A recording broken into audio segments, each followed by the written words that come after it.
Another seamless performance from the AFP Lady Gunners, staying undefeated here in the UVL. At kasama ko na ngayon ang ating best player of the game na si Joe Bunag. Joe, what are your thoughts about Game 1 today?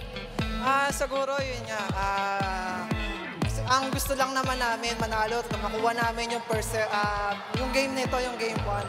Kasi mas maganda yung nauuna.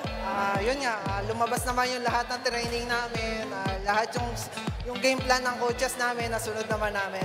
Yun, pinagtulong-tulungan lang talaga namin.